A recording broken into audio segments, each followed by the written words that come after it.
Now to the crisis at the southern border. The end of the pandemic-era restriction known as Title 42 last month is not stopping migrants or the cartels. Take a look at these numbers. Apprehensions at the border have gone down a lot, but there still have been over 3,000 in the last week. This as 5 members of a Mexican drug cartel were arrested trying to enter the U.S. illegally, some of them armed with rifles and tactical gear.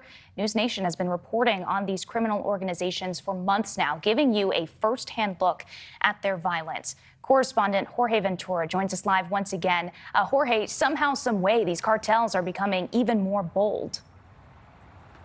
Hey, Brooke, that's right. While apprehensions are certainly down right now, Border Patrol agents and law enforcement officials are seeing a constant flow of gotaways entering the country and cartel members. In fact, just this week, 5 suspected cartel members were arrested in Texas. The presumed guns were found nearby. Check out these photos here from the Texas Department of Public Safety in Fronton, Texas. They apprehended 5 suspected cartel members who were wearing camouflage gear like this so they could actually avoid being detected by Border Patrol agents and state troopers. Authorities also discovered 2 weapons near the suspected cartel members' unloaded rifles. They were found in the mud near them. Now, the men were also arrested with a group of suspected cartel members were actually 2 juveniles who were found nearby. Sources telling me that those juveniles were pretty frightened when they were arrested. Now, the men are suspected to be part of the Northeast Cartel, or Cartel Noreste in Spanish. Authorities are further investigating these men, and once I have more information on that, we'll bring you those updates as well.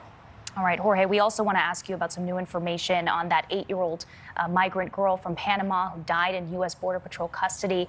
What have you learned? What can you tell us?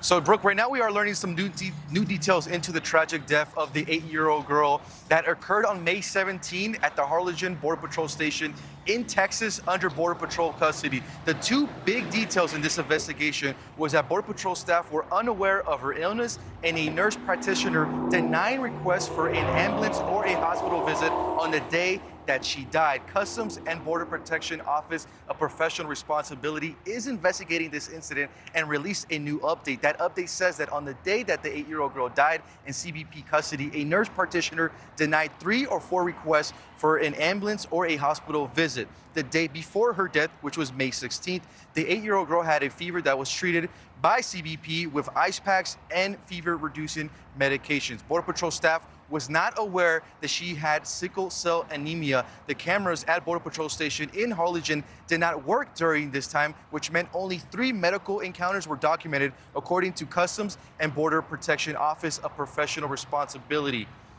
Despite the girl's condition, her mother's pleas and concerns, and the series of treatments required to manage her condition, the medical personnel there did not transfer her to a hospital for higher level care. And on the day of her death, the 8-year-old girl suffered a seizure, then was transported to a local medical center there in Harlingen, Texas, where she was later declared dead.